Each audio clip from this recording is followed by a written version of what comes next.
Yeah. My name is Vishuringa, and I'm part of the Raising Peace Network and the organizing group.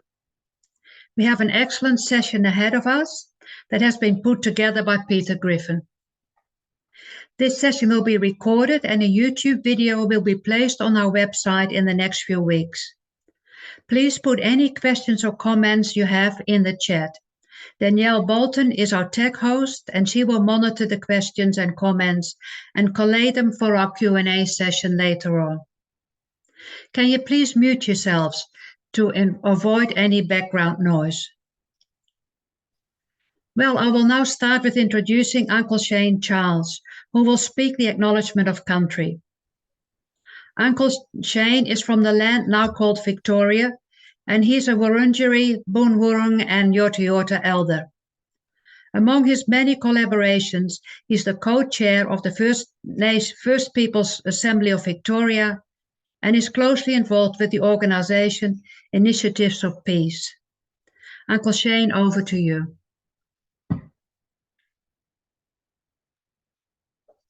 Thank you, and good evening, everybody.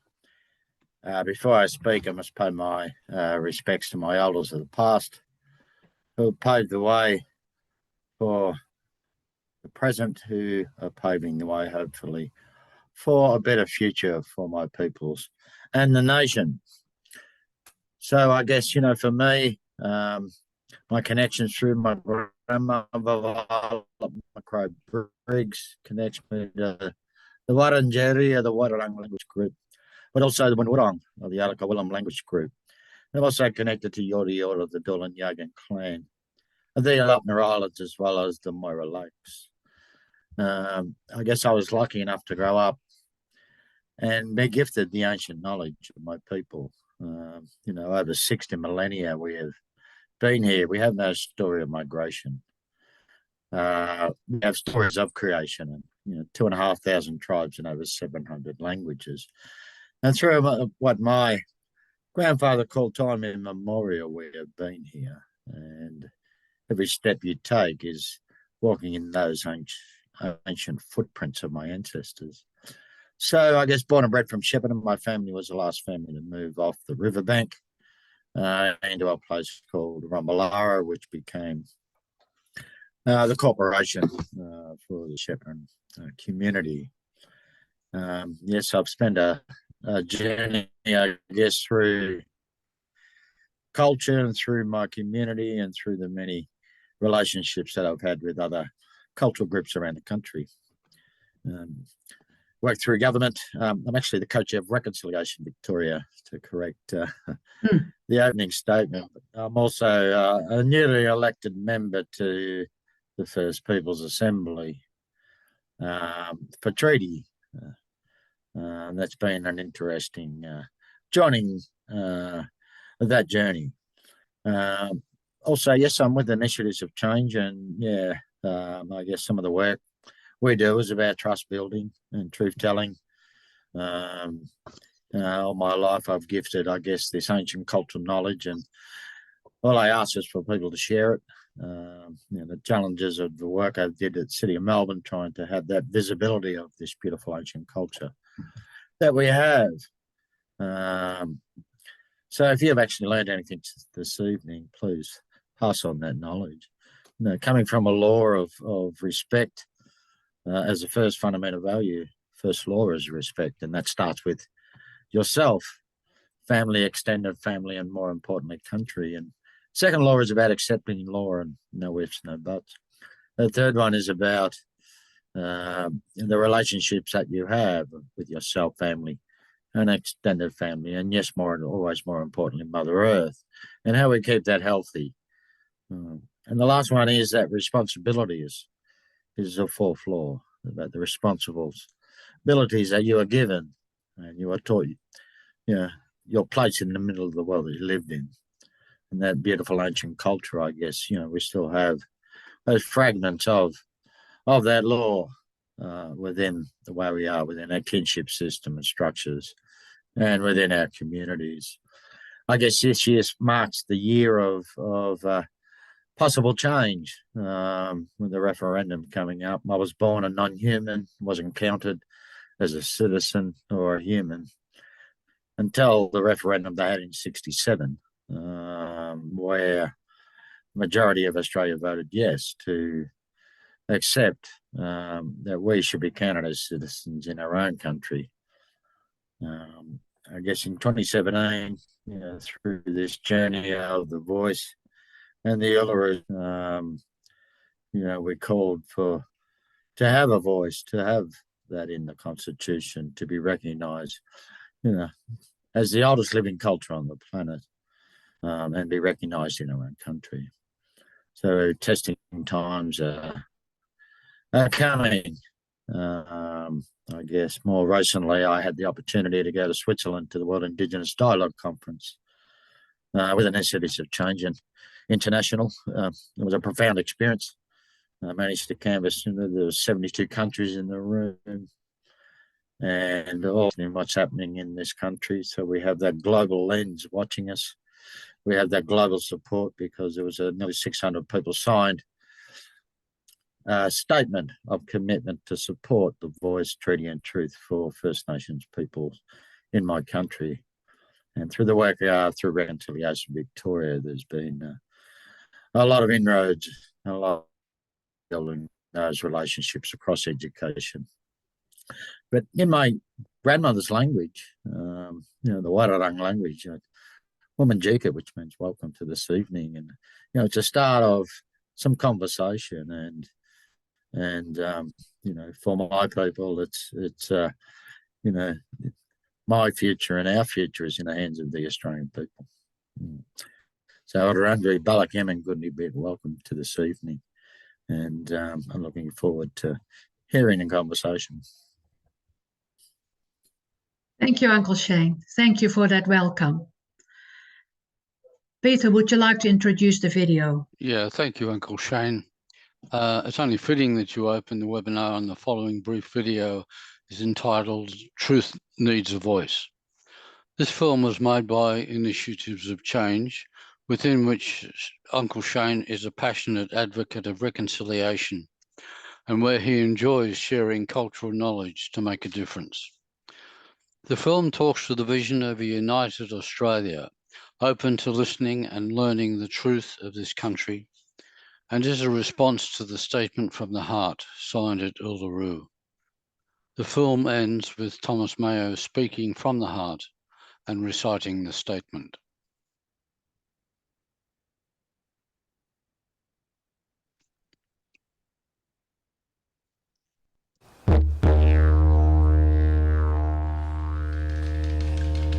Truth needs a voice.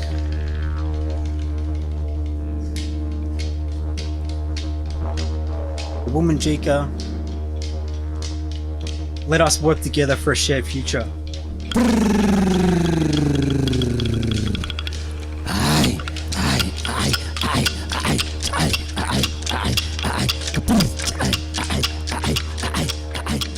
A big part of the walking together is actually me conducting your action and you conducting our action. So we know about you, about time our brothers and sisters of Australia got to know us and come and walk with us and walk our way and dance, and that's what it's about. Letting them feel the spirit, be a part of you. But also speaking the language of the land so that Murup and all them spirits understand what you're saying. Also to be able to, sit down with the mob and listen, but also what knowledge you get, treated with respect.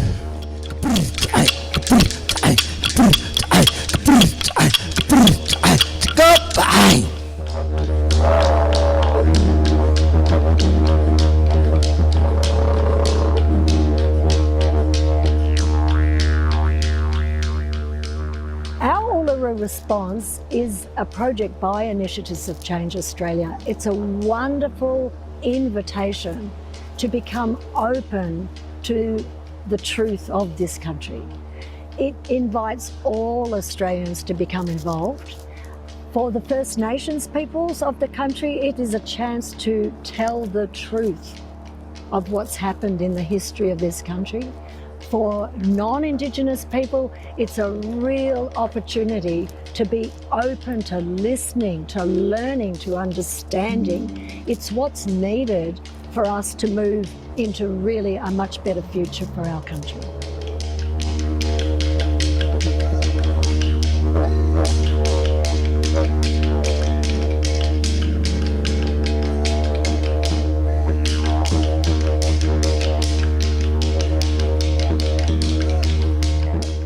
Statement is that opportunity where we can reach across the political divide and actually achieve fundamental change in this country, structural reform that really does do us all proud as Australians.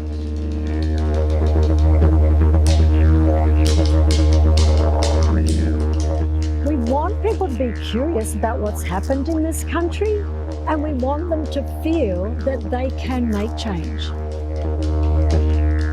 The Uluru Statement calls for three things: voice, treaty, truth. What is really important here is that the voice is constitutionally enshrined. And the reason why I'm so strongly supporting this voice is because it is how we come together and strongly speak and organise more effectively to change such legislation. The justice system.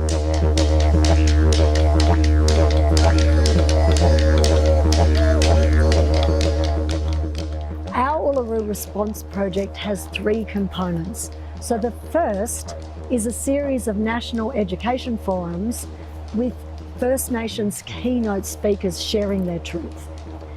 The second is a series of local projects co-designed with First Nations peoples, which is really exciting. And the third is really almost any action that anybody could take, like to learn more, to re-educate themselves. This could involve watching videos, it could involve reading more books, going and hearing people talk, engaging in local activities, joining your local reconciliation group, coming to IFC, tuning in with us, hearing what we're doing, and then deciding, well, what's my role in all of this? How will I respond?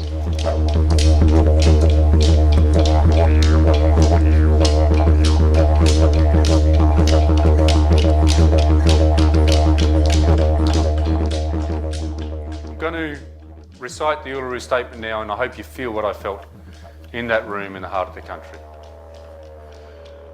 We gathered at the 2017 National Constitutional Convention, coming from all points of the southern sky, make this statement from the heart. Our Aboriginal and Torres Strait Islander tribes were the first sovereign nations of the Australian continent and its adjacent islands, and possessed it under our own laws and customs.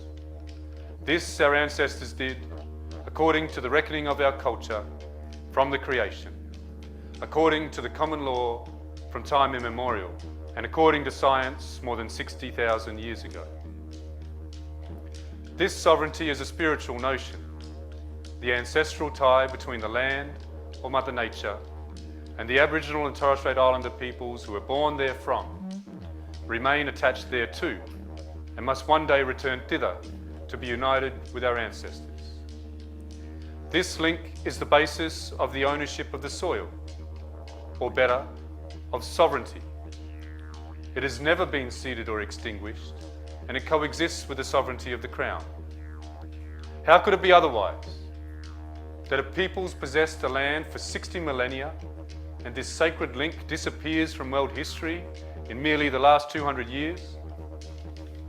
With substantive constitutional change and structural reform, we believe this ancient sovereignty can shine through as a fuller expression of Australia's nationhood. Proportionately, we are the most incarcerated people on the planet. We are not an innately criminal people. Our children are alien from their families at unprecedented rates. This cannot be because we have no love for them. And our youth languish in detention in obscene numbers. They should be our hope for the future. These dimensions of our crisis tell plainly the structural nature of our problem. This is the torment of our powerlessness. We seek constitutional change to empower our people and take a rightful place in our own country. When we have power over our own destiny, our children will flourish, they will walk in two worlds, and their culture will be a gift to their country. We call for the establishment of a First Nations voice enshrined in the Constitution. Makarrata is the culmination of our agenda, the coming together after a struggle.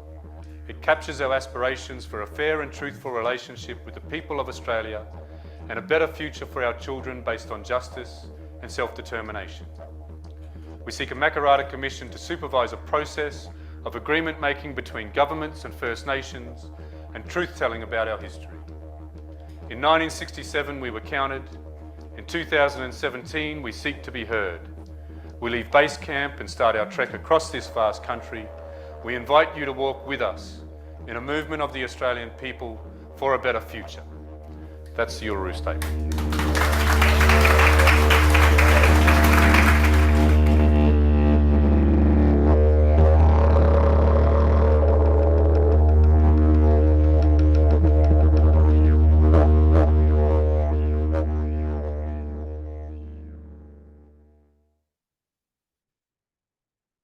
Well, thank you, Thomas Mayo, for reciting the statement from the heart. I think we might all have to learn it by heart. Well, now that we've just processing what we've just seen and heard, we're going into our next section of this Raising Peace Festival event. I'm now introducing Danny Gilbert, who has made a video for this session of the Raising Peace Festival. Danny is the co-founder in 1988 of the legal firm Gilbert & Tobin. Danny was awarded a member in the Order of Australia in 2005 for his service to the law and to the community, particularly Indigenous Australians. Danny is the co-chair of the Cape York Partnership Group Limited, co-chair and director of Australians for Indigenous Constitutional Recognition, and co-chair of Yes 23. Danny writes, on a personal level, Danny says of himself that he has, for more than 30 years, been gifted with the friendship and trust of Aboriginal and Torres Strait Islander people. These friendships began in the 1980s in Redfern, in Sydney. Reflecting back, Danny's experience of Redfern reminded him of his growing up years in Wiradjuri country in the Western Riverina of New South Wales. Those memories include seeing the very poor Aboriginal families in their shacks, that many of them called home. They were outcasts, second-class citizens, and seemed to be permanently so. In his late teens, Danny's father casually mentioned for the first and last time that he had black cousins. They had no existence in Danny's white, non-Indigenous family. This was Danny's own experience of what W.E. Stanner called the Great Australian Silence. We will now watch a pre-recorded address by Danny Gilbert. I welcome everyone to this third annual Raising Peace Festival. I'm Danny Gilbert. I'm privileged to co-chair the Yes 23 campaign for a successful referendum on the 14th of October. A little bit about the importance of the voice in Australia. Well, the voice is something that Aboriginal and Torres Strait Islander people have asked for in the Uluru Statement from the Heart. This is first and foremost a request from individual people for recognition of the voice in our Constitution. And it is a response to the marginalisation of Aboriginal and Torres Strait Islander people in this country. Their ancestors were forced to the very margins of our society, our economic and cultural life in this country. This is about bringing them into the centre, folding them in to the democratic frameworks of our country. It will be our nation's most profound act of reconciliation. And what is it all about? It's not that complicated, really. The proposed language of the constitutional change are words which people need to keep in their minds. And when asked to explain it to others, I think it's best done by actually taking them through the proposed language, which I will do now. The opening words are, in recognition of Aboriginal and Torres Strait Islander peoples as the first peoples of Australia. That's the recognition piece. That's incredibly important. There's no contest anywhere about whether Indigenous people ought to be recognised in our Constitution. Remember that in 1901, when we established the Constitution, Aboriginal and Torres Strait Islander peoples were excluded. They were not to be counted. This is a way of remedying that and put them where they truly belong in our Constitution. That's the recognition bit. And then there is the guarantee of constitutional certainty that there shall be a body to be called the Aboriginal and Torres Strait Islander voice. That is the promise that is made in the Constitution when this amendment is made after a successful referendum. The second part of it is, and that's the purpose of the constitutional change, is the ability or the authority to make representations to the Parliament and the government. The words here are, the Aboriginal and Torres Strait Islander voice may make representations to the Parliament and to executive government of the Commonwealth on matters relating to Aboriginal and Torres Strait Islander peoples. Nothing more, nothing less. Matters relating to Aboriginal and Torres Strait Islander peoples. And that, again, is the promise that the Constitution makes, that Aboriginal and Torres Strait Islander people will be able to make representations and that the government, the Parliament, will be required to listen. After all, once we have a successful referendum, the will of the Australian people will demand that they listen in ways in which they have not done in the past. The third element of it is the detail. People want to say there is no detail. Well, here's the detail. The Parliament shall, subject to this Constitution, have power to make laws with respect to matters relating to the Aboriginal and Torres Strait Islander voice, including its composition, functions, powers and procedures. That's completely in accordance with our democratic processes. It will be for the Parliament to work out what the voice should look like.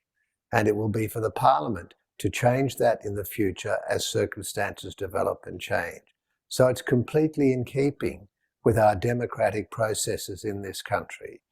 And I think if we can keep those words in our mind, I think we can better persuade people. My experience is once you take people who are not rusted on yes, if you take them through that, they say, is it that simple? Well, I really understand that now.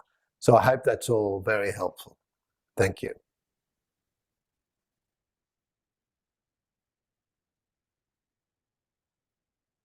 Well, isn't it, very good. I really like it that we've got a Danny Gilbert who says, yes, I will participate and I will make a recording. And I'm sure we can use this recording in many different ways. So now we go to our next segment. And I'd like to introduce Tanya Hosh.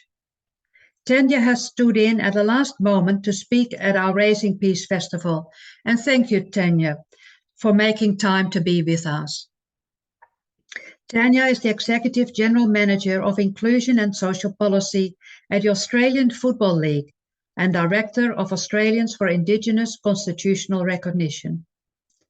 Tanya holds a number of positions on boards and advisory councils.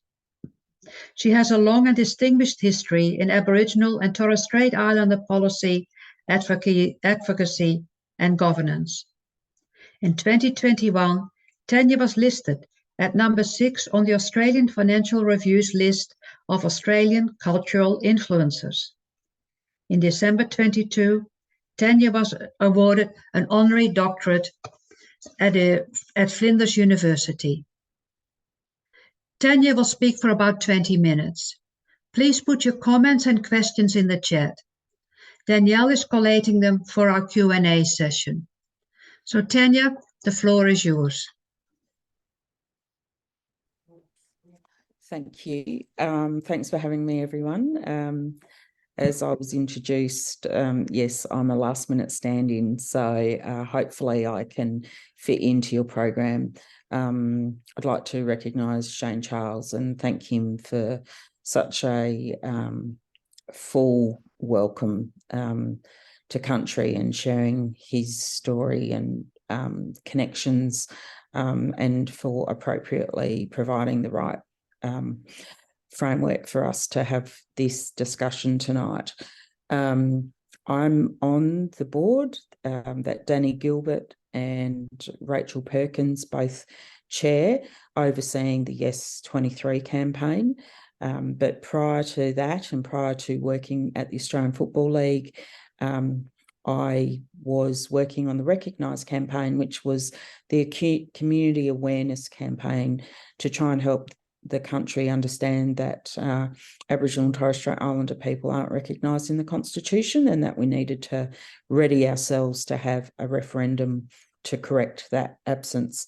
I live on Kaurna country in Adelaide.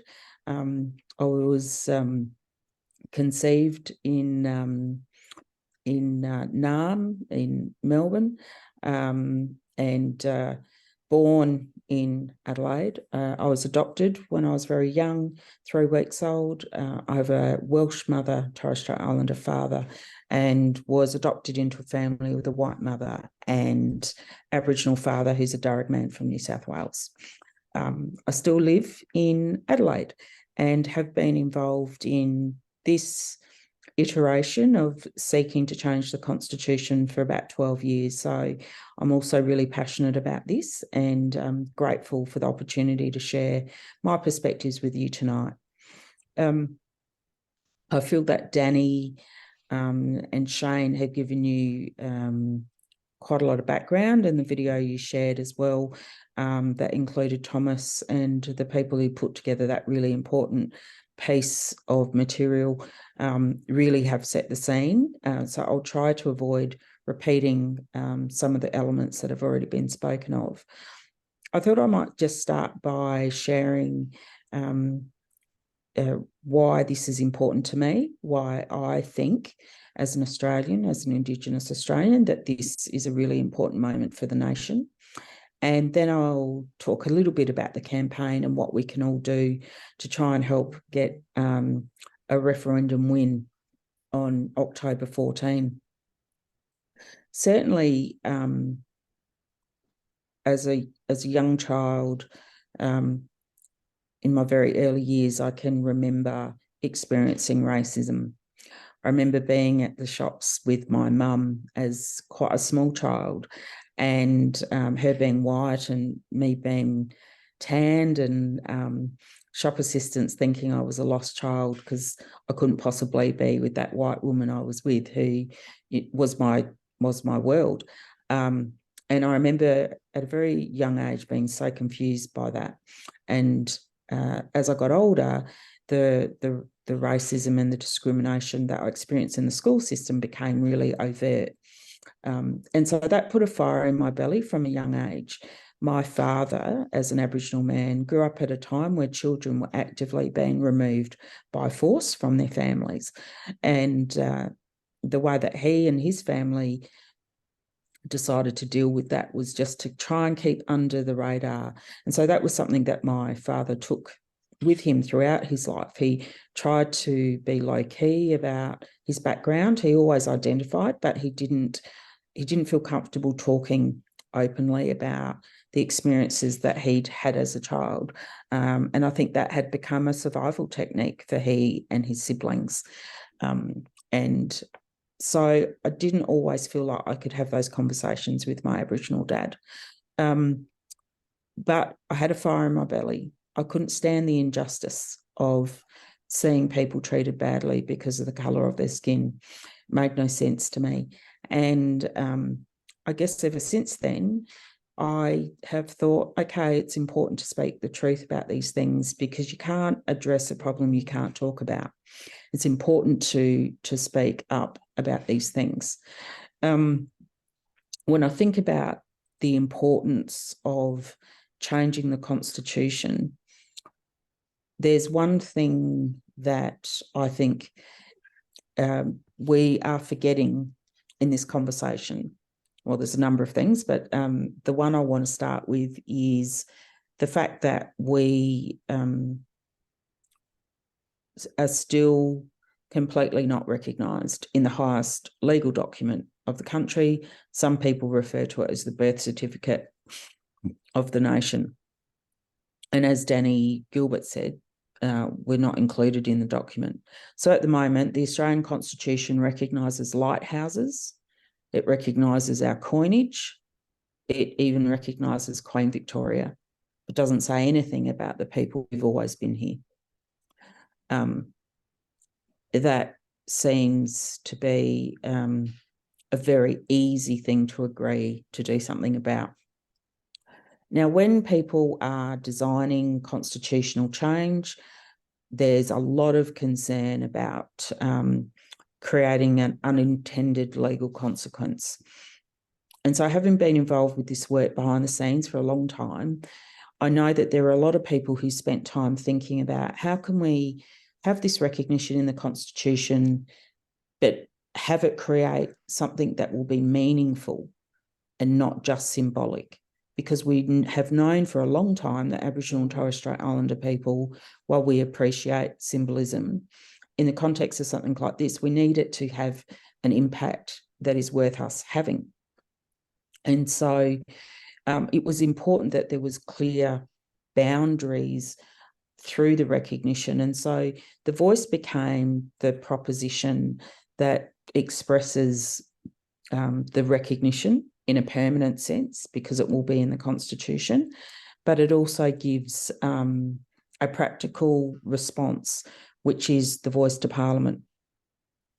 Now, we've had other advisory committees, we've had other prime ministerially appointed advisory groups, but typically all of those have only lasted for the term of one political cycle or maybe two. And we're talking about addressing issues that are massively entrenched, which has contributed to the disadvantage that Aboriginal and Torres Strait Islander people live with in this country, in our own country. And so coming up with an advisory committee that would remain permanent provides that opportunity for Aboriginal and Torres Strait Islander people who know what is really needed to have that ongoing dialogue with the government and the Parliament. And that's important because for over 200 years, we've had this situation where Aboriginal and Torres Strait Islander people haven't been listened to, where a lot of people feel that they do know what's in our best interests. And even if there's been a lot of consultation, that doesn't actually ever guarantee any accountability. And so part of this, we must remember, isn't just about having an advisory group that doesn't have any significant power. Excuse me, sorry. But also that we have a group that can sustain its voice and keep that dialogue open for as long as it takes to get the change that is required. So it is a way where Aboriginal and Torres Strait Islander people have an opportunity to try and increase the accountability of governments and parliaments in terms of the way that they make decisions on behalf of Aboriginal and Torres Strait Islander people. Now, it is true to say at this point in our country's history, we do have the highest number ever of Aboriginal and Torres Strait Islander people in our state and federal parliaments. And I'm very proud whenever I see that happen, and I'm very proud of seeing the number that we have in Parliament now. But we must remember they are there to represent their electorate, not Aboriginal and Torres Strait Islander people at large. And even if those individuals wanted to, it'd be very difficult for them to represent all Aboriginal and Torres Strait Islander people, because they are there to do a very particular role, representing a very particular part of Australia's geography. And so it would be an unfair expectation to think that those elected representatives who are Indigenous Australians actually take the place of a voice for Aboriginal and Torres Strait Islander peoples. The other thing that we need to remember is the Constitution is not a page turner. We don't take it to the beach and read it in our summer holidays. It's not something that we think about very often. And it certainly has never been a document that is full of romance and aspiration. It is a document that affirms who we already say we are. The last time that the Australian Constitution was changed was 1977, and that was to change the retirement ages of judges. So it does show that we can get it together when we want to, but we've had a lot of failures on that road, and I think that was picked up in some of the earlier comments as well. Since the Constitution was forged in 1901, we've only ever changed it 8 times. So, and that's out of 44 attempts. So this 45th attempt is pretty important. Of course, the most successful referenda in Australia's history happened in 1967, and that was done without a no case. It came after, decades of work by leaders of that time. But it came about with enormous goodwill and far more unity than we currently are experiencing. I think a lot of us forget that this will be the first referendum in Australia in the age of social media. And in fact, when we had our last referendum on the Republic, we didn't even have iPhones or smartphones. So the landscape has changed a lot. The other thing that we're encountering right at this point in time is that this will be the first, well, not the first time, but it will be another referendum where we don't have multi-partisanship from the Parliament. So all previous referendums that have passed and been successful have enjoyed the support of both sides of the major parties. There's obviously a lot more diversity in our parliaments now, but this time, obviously, the coalition have decided not to support this. So that makes this challenging opportunity for us even more so. I think it's also important to remind us all that it's not just simply about getting 51% of the Australian vote. We need to achieve what's called a double majority. So that means we've got to get the majority of Australians nationwide to support the question for change, but we also have to have the majority of people in the majority of states. So that means we've got to get the majority of the nation, and then we've got to get 4 states to vote in majority support as well.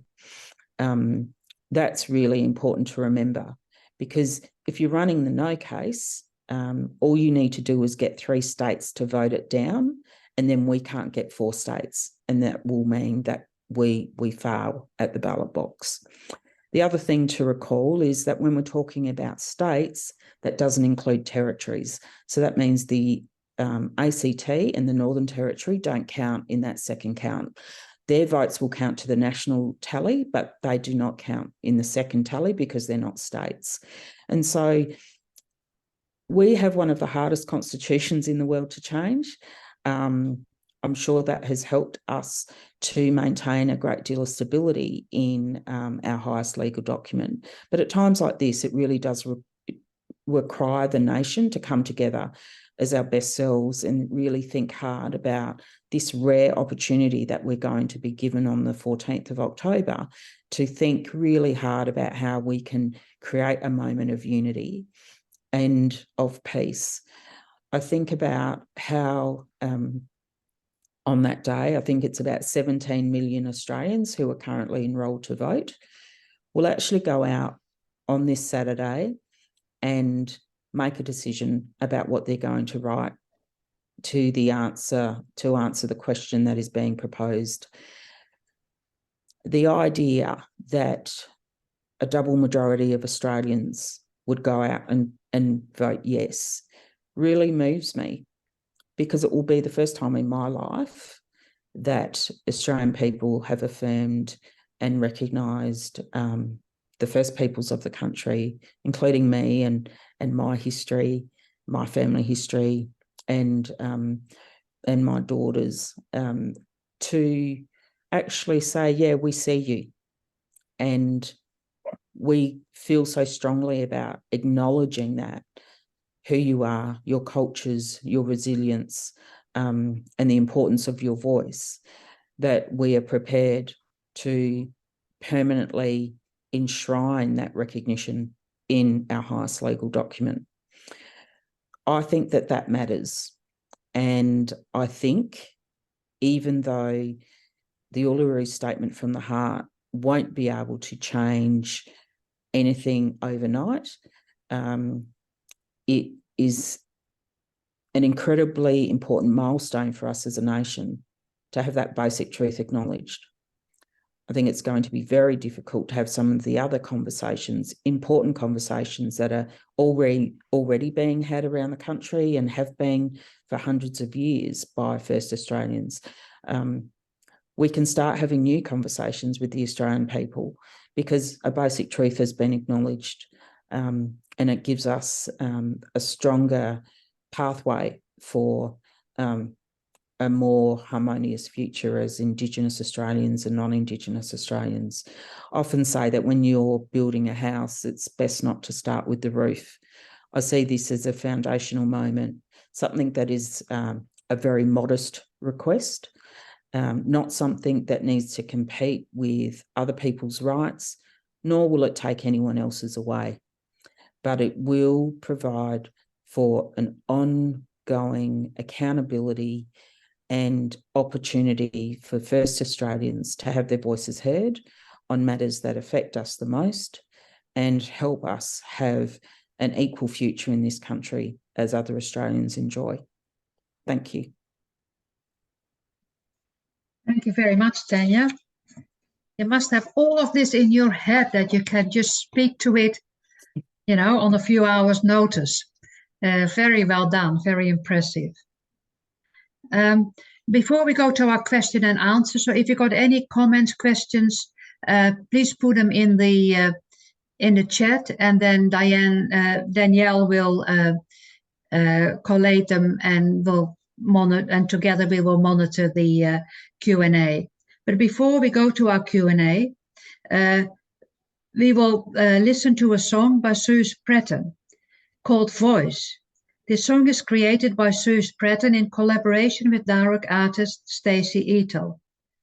This song is a response to the power and inspiration of the Uluru Statement from the Heart, a call for change that resonates deeply. Thanks go to the 70-plus singers in choirs and others involved in making this vision come to life. Danielle, can you? Yeah, there we go.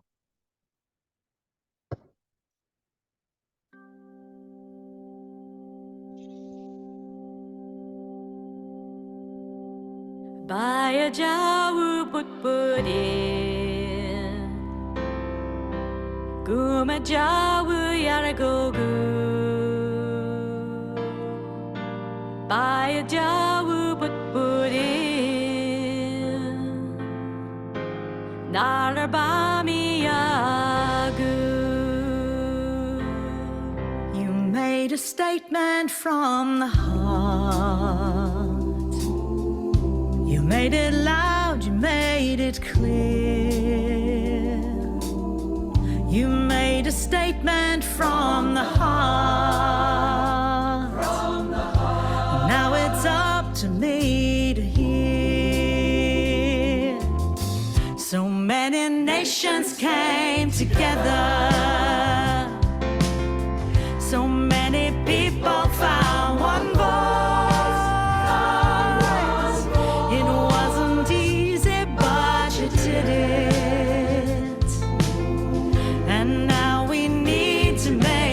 Choice, and it's a choice for voice, voice, treated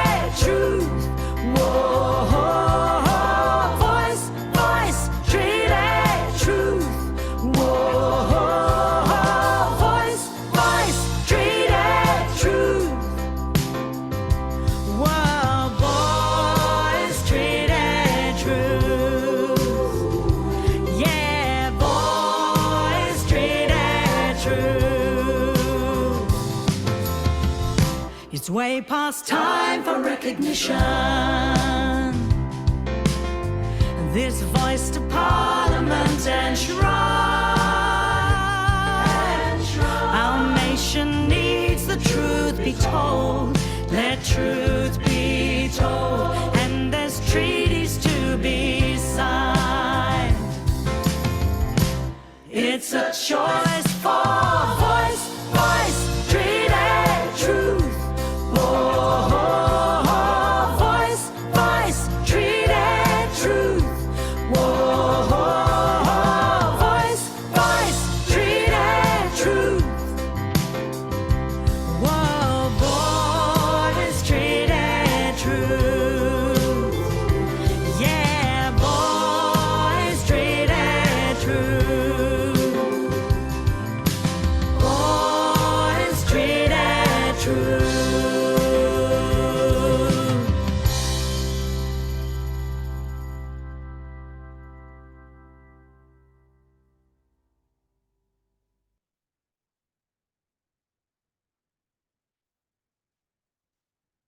Do you want to see how Well, what an amazing song, and the choreography of it all is amazing. Well, we go to our question and answer, but Danielle, I can't see any questions in the chat or comments. No, we don't have any at the moment. Did anybody have any questions? You could even take yourself off mute to ask a question if you like. Yeah, if you can put up your hand so that people can make, or if you want to make a comment, and then we can take the comments and questions one after the other. Yeah, nothing forthcoming. I was wondering about, I was realizing during the song, gosh, there are no questions, I better think of something.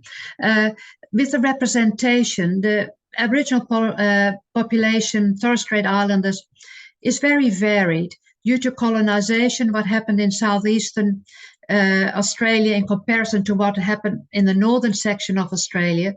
It's very different the way Aboriginal people live, their access to services, to education, to health services. It's very varied. And I was wondering, with representation, how you could manage this, because it's so varied. It's not a one size fits all, this is an Aboriginal person and there are no others. It's such a varied population. And I wonder how you might think of representation. Don't know if Uncle Charles wants to go first, or Uncle Charles, if you would like Tanya to respond.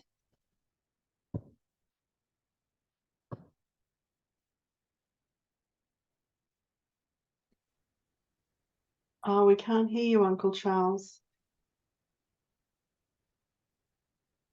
No. No, you're not on mute, but I'm not sure whether your microphone is working.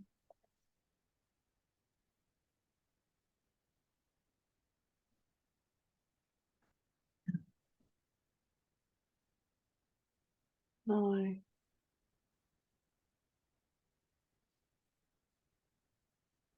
Would you like me to respond while Uncle Charles is trying to, Uncle Shane? Okay, so as part of the work that has happened today, because your question's a really good one, there's a huge amount of diversity amongst Aboriginal and Torres Strait Islander people. And it's not just geographic in terms of where people come from, but obviously the landscape that they're from has influenced the culture of different groups significantly. So if you live by the ocean compared to a river, compared to living in the desert, for example, there will be significant cultural differences. Some communities are led by women, some are led by men. There's a whole range of differences, and it's one of the things that's not really well understood in Australia. A lot of Australians think that all Indigenous people are just one big homogenous group, and that's why we all get along so well. Not.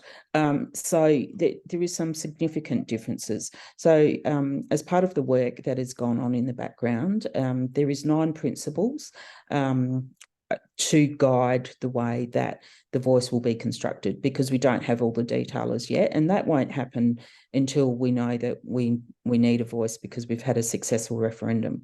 But there are principles, and that speaks to issues like gender balance and geographical locations. So the way that people will be elected isn't precisely known, but the representatives will be elected by Aboriginal and Torres Strait Islander people only, and they will be chosen by their peers and by the people that they live with, and it'll ensure that we have representation from all the key parts across the country, so that you will have people from different perspectives, different ways of life, different challenges, coming together to prioritise the important conversations that Aboriginal and Torres Strait Islander people need.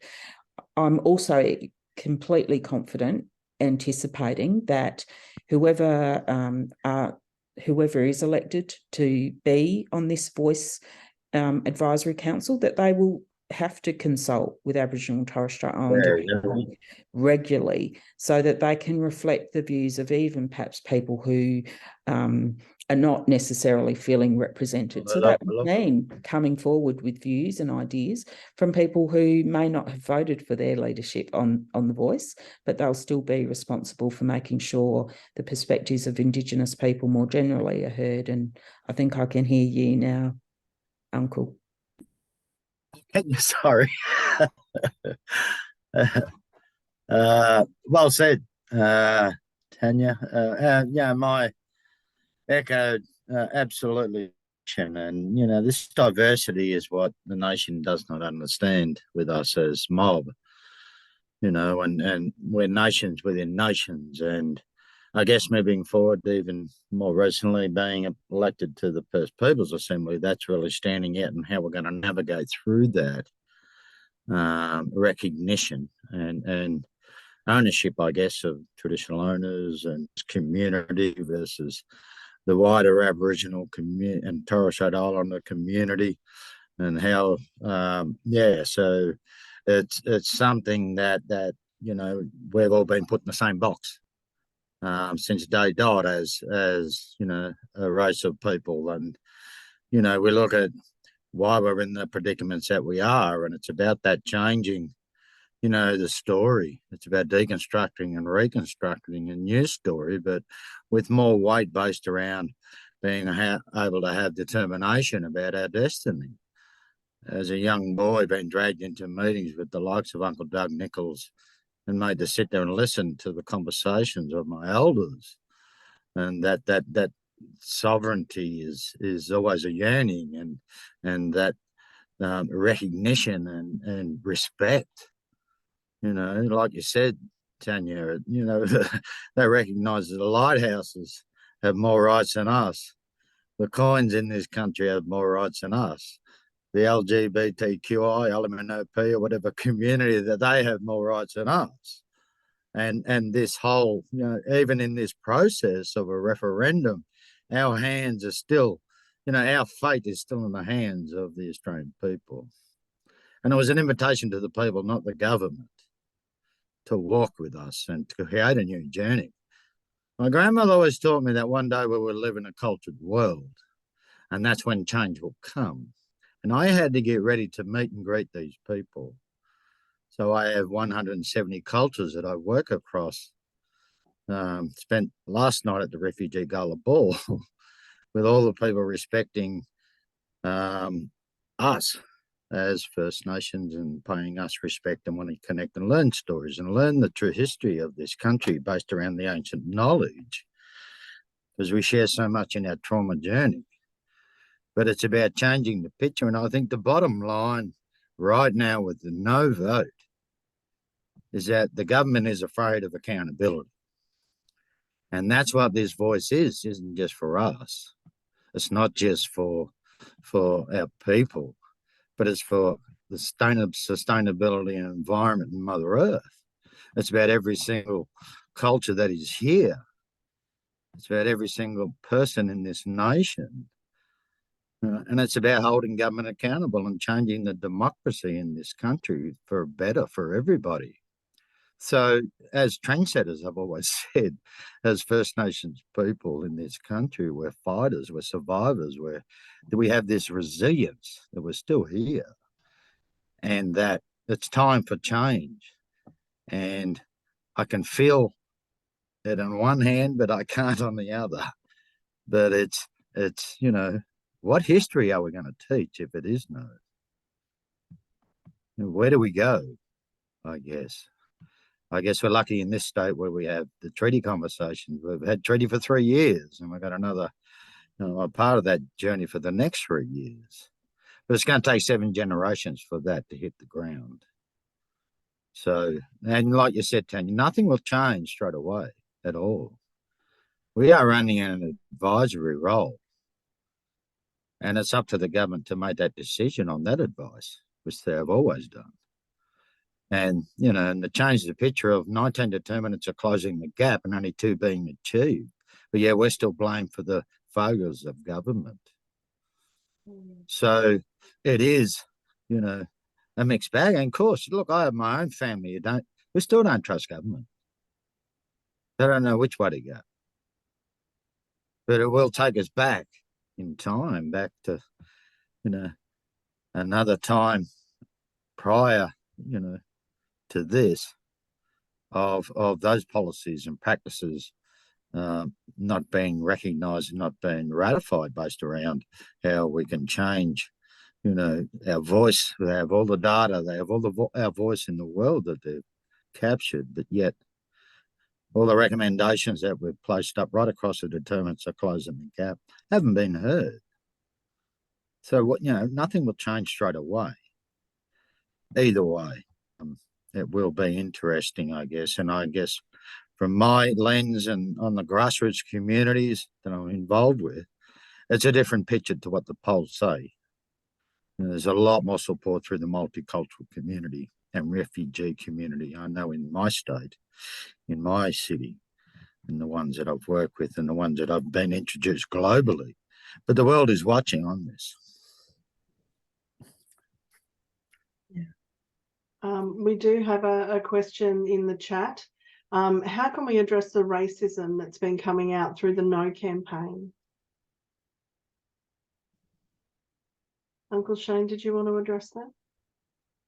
Well, I guess, look, and within the next 3.5 weeks or so, it's going to get worse. And that, none of this No campaign stuff is founded. Peter Dutton got that report 5 years ago when he was sitting in the Senate. And he says he doesn't know the detail. And it's just scaremongering. And it's all those things. And it's all those things about people who don't want to change. But I say to them, what if it was you sitting there waiting for a decision for the rest of the country on you and your people for this to happen for you? How would you feel? What would you be feeling? What would you be thinking? Either way, if it's yes, the celebration. And I remember the conversations I had with my mother in 1967 when we got the yes vote. And she said the jubilation that we had and the rising up of our spirit and the pride and identity and dignity that we gained out of that. So I said to my mum, I'd love to feel that. That what if it was you, that you were sitting there waiting for the nation to give a response on your future, on your children and your grandchildren's future, for a better one, to change the story. It isn't always we were not a deficit race of people, but yet we still suffer those consequences of the deficit lens. And that, this country now has a more cultural lens. And in time that's changing for this our nation. But we need to be at the front. We need to be at the table to be able to make those sound decisions on making change for our own people, giving them back their identity, giving them back their pride and dignity and respect to be able to walk freely You know, I spoke with the refugees last night and I said, you've come to my country and you are free, but yet I'm still not. My people are not free. Yeah. So, yeah, I mean, I can say all the things in the world to those who vote no, but what if it was you sitting there waiting for this decision? For your families, for your future, for your respect, your health, your well-being, you know, your mental health, all of that. It's all encapsulated in this. And our journey has always been through this country of one step forward, two steps back. And that's why this voice is about taking a step together and then another step and then another step, you know, for that change, for a better, you know, way, a future for our people, you know, for our nation. Anya, did you want to add anything to that? Look, I think, you know, one of the obvious challenges is that, you know, particularly in the age of social media, that conflict is something that drives a lot of attention. And having been involved in this issue for a long time, I think, you know, one day it'd be good to work on a no case, because it would be really easy by comparison, because usually the no case just has to create fear and confusion, and that will usually be enough to have people vote no. In terms of the racism that's coming through, it's not a surprise. However, you know, because of social media, it is definitely, you know, something that can be spread very quickly. It's amazing, you know, the way that, you know, misinformation can grab hold. And I've seen some really quite shocking things on social media, beliefs that people have picked up because they've heard it from somewhere. There's also a lot of techniques in play at the moment to deliberately create conflict on the streets with volunteers who are working so hard. We've got about 40,000 volunteers around the country working so hard around the clock on trying to help get the word out and try to make sure that people understand what this referendum's about, and just trying to share the facts. I was talking to a colleague involved with the campaign this morning, and, you know, we were talking about some of the conflict that is happening as a result of the racism. And it reminded me of something that I learned from my mother, which was, you know, you've got to live up to your standards, not down to other people's.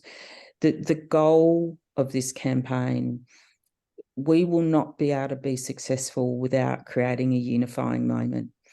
And so it does mean holding strong to your core principles of, you know, hope and love and, you know, supporting one another as human beings, and to try and counter racism in an environment like this is always going to be challenging. But I think about the example that I want to set for my child and for other people who might, for whatever reason, look to me.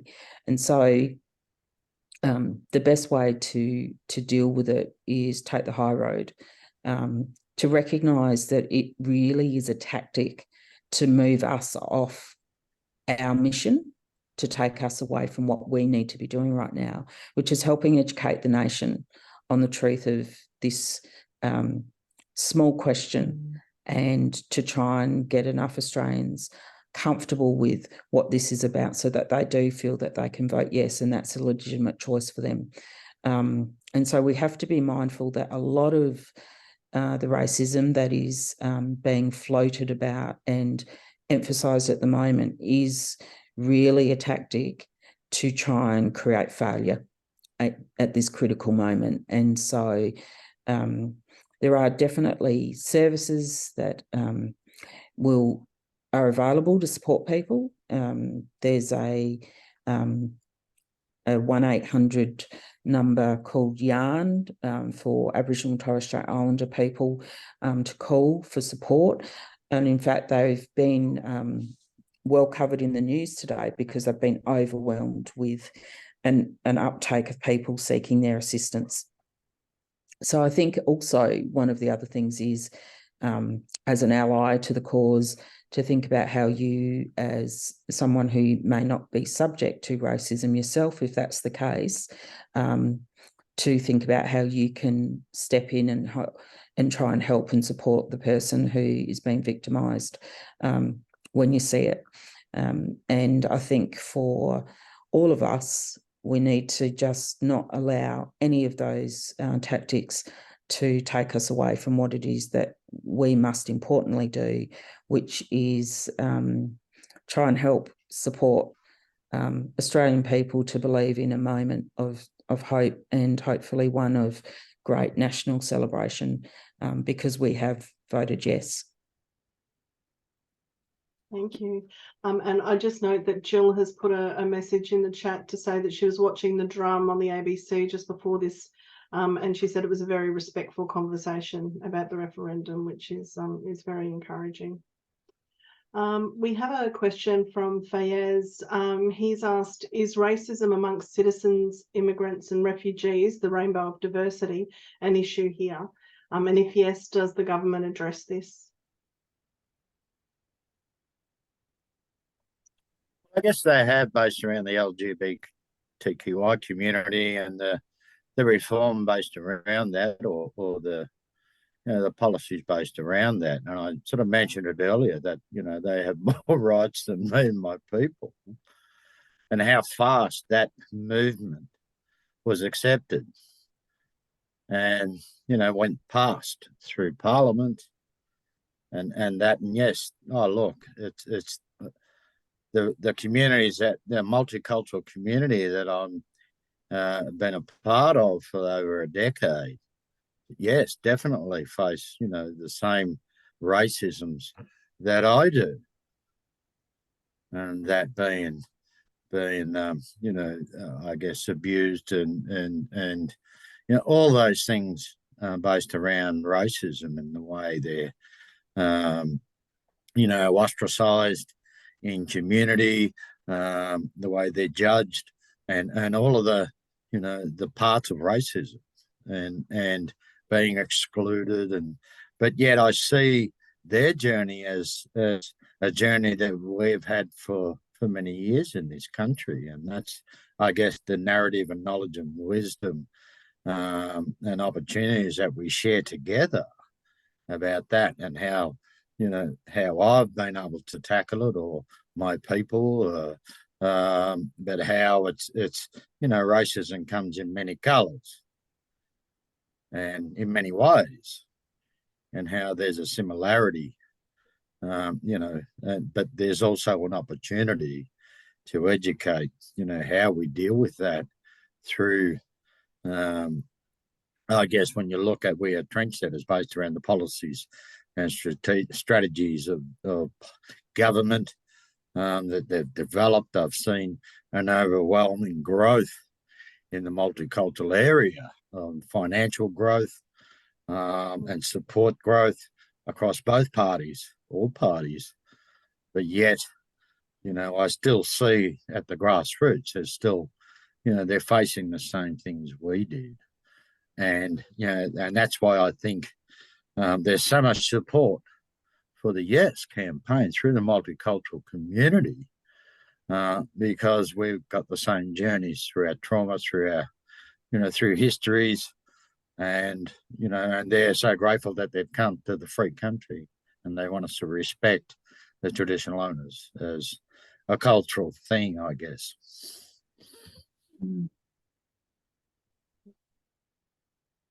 Did you want to add anything to that, Tanya? I definitely have seen people of colour handing out for the no case, and their reasons for doing that, I don't know, but I think that certainly for people who've come from other countries, there are times where there is more mischief that goes on that helps to try and create division between Indigenous people and people from other countries, particularly people of colour. And I think, again, it's a tactic to create division, because the strength of us working in unity, I think does frighten people. So I think that we have to acknowledge that everyone's entitled to their opinion in this conversation, regardless of your cultural background. However, we also need to make sure that, particularly for Australians who've been here for a lesser period of time, that they unlikely have had the opportunity to really have an understanding of our history, our full history, and to appreciate why this is such an important conversation for Indigenous Australians.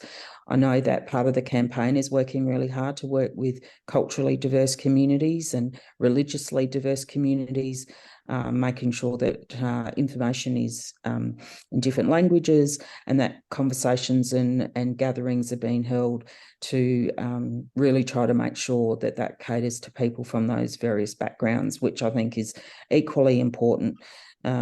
Anyone who has a vote in this referendum is important. We can't take a single vote for granted. They're all equally important. And again, we have to move beyond the tactics of those people who would seek to divide us further. Well said. Yeah. We have one more question. Sorry. I'll just finish off. Sorry, something I wanted to say. And I guess, we look at reconciliation in this country, and I've been co-chair for over 6 years. We have 90% of the country for reconciliation. We should have 90% of support for the yes, for the referendum. And unfortunately, I'm not sure reconciliation where that will be if we do get a no vote.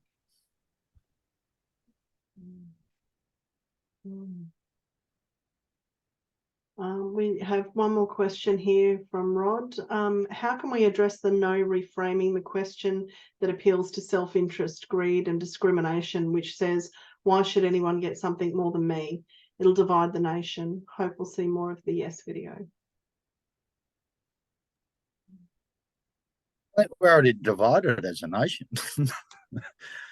And I guess, that there's so much, material out there based around through the Yes 23 and other avenues based around, the answers, I guess, to a lot of the no questions and the no data. So, and I sort of said earlier that it's not factual. It's just scaremongering. But yeah, I guess it's about arming yourself with knowledge that's there and accessible through Reconciliation Victoria, Reconciliation Australia, the Yes 23, joining the trust building program that we have at IFC. We have a global lens, and a lot of the data for both yes and no is placed on that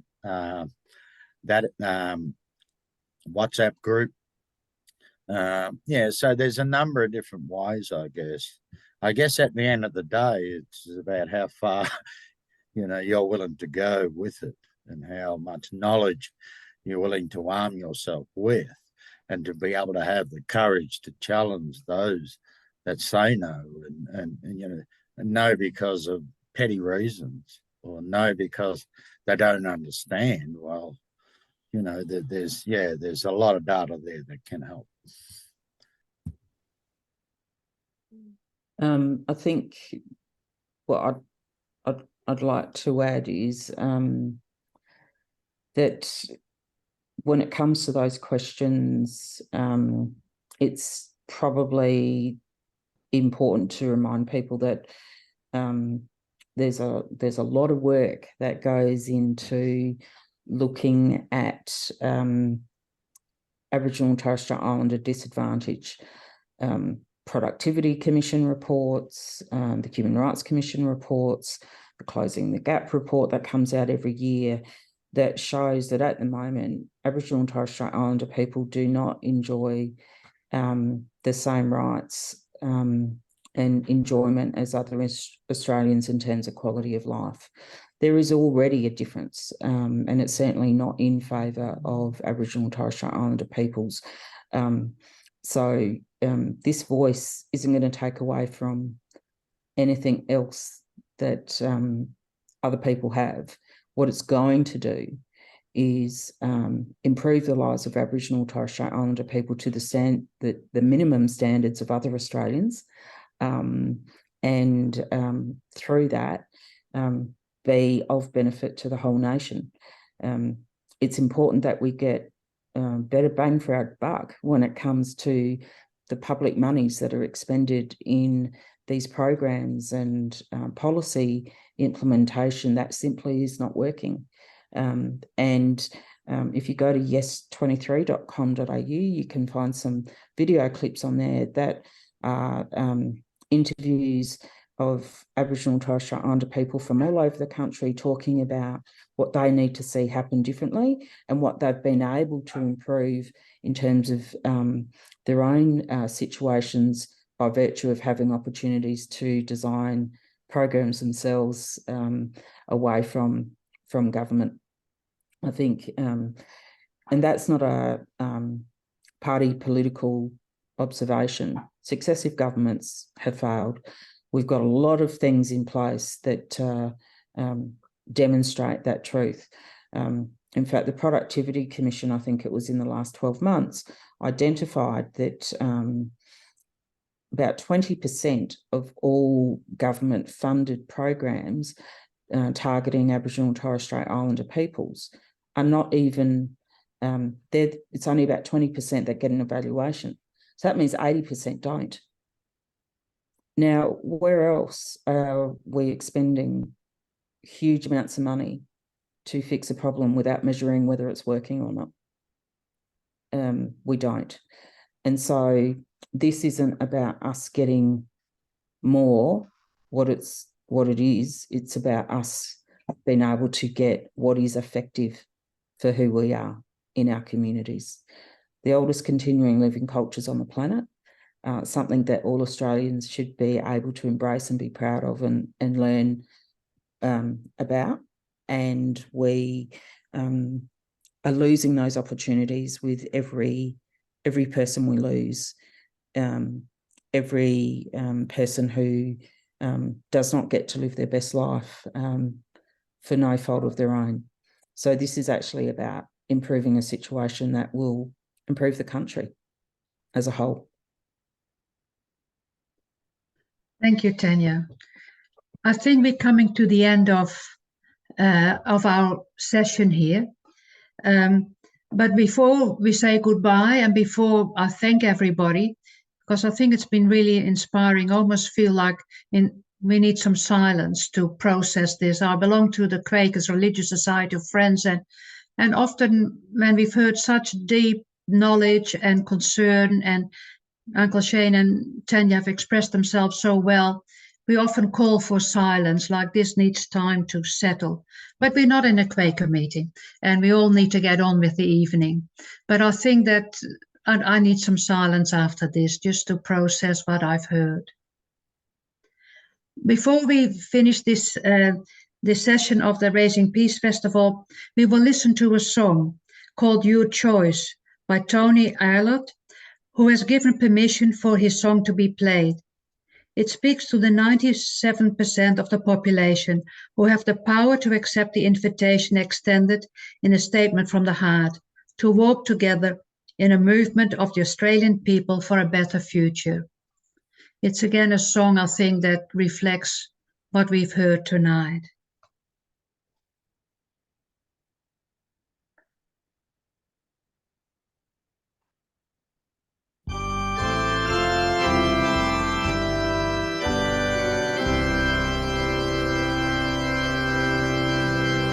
This land abounds in nature's gifts of valleys and hills and plains to share.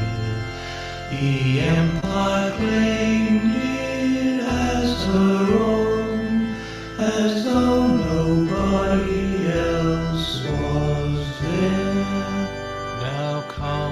time to make amends, bring dispossession to an end. So make your choice, Australians all, to let Australia rise or fall.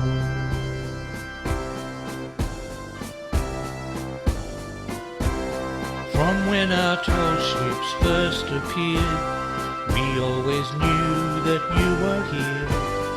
Instead of offering peaceful hands, we planted flags and took your lands. We could have met you face to face. Instead we called you a dying race. And prior to Marlborough we still proclaimed the land was empty when we came. And yet we fought you in frontier wars. Extermination was our cause. We brought you trauma, brought you tears. Our rifles overwhelmed your spears. We stole your children, now your youth. We locked them up for speaking truth. And when they die there in dark despair, we shake our heads devoid of care. It's time to take a new position, to offer formal recognition. So make your choice, Australians all, to let Australia rise or fall.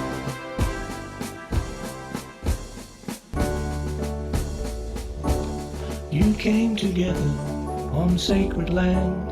You found consensus to state your plan. Let sovereign nations coexist. It's a solution our blindness missed. You made a statement from the heart, an invitation to make a start.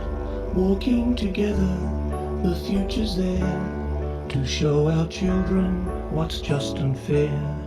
A voice within the Constitution, the only fair and just solution. So make your choice, Australians all, to let Australia rise or fall. Some see the failings we must confess. They see injustice we must address. Some call it preference, they won't let go. They grimly covet the status quo.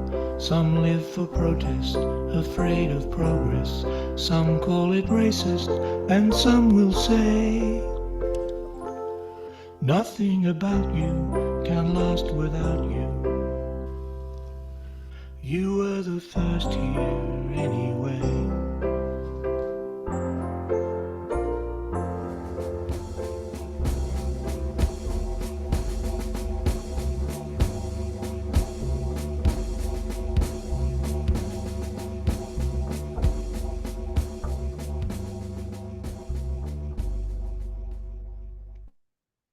Well, this comes now we're at the end of our session for tonight. I hope you've been inspired and moved by what you've heard, by the songs, by the recording, and also by what Uncle Shane and Tanya have talked about. I'd like to very much thank Peter Griffin, who's put this session together. And Peter, you've had a few anxiety attacks in the process to make sure it was all going to happen, but it happened and you did well. So there was no need to get worried about things. And I would like to thank Uncle Shane Charles and Tanya Hosh for speaking, to the office of Danny Gilbert for the video, and to Danielle Bolton for being our tech host and our QA monitor.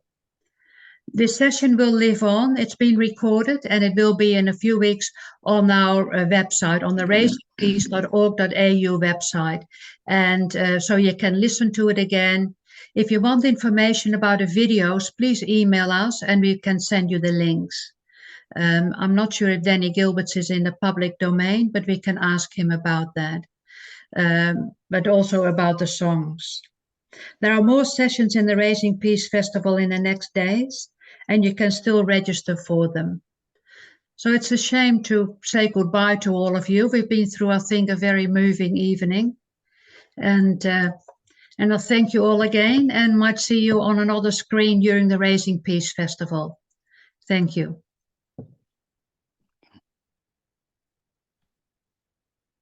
Thank you.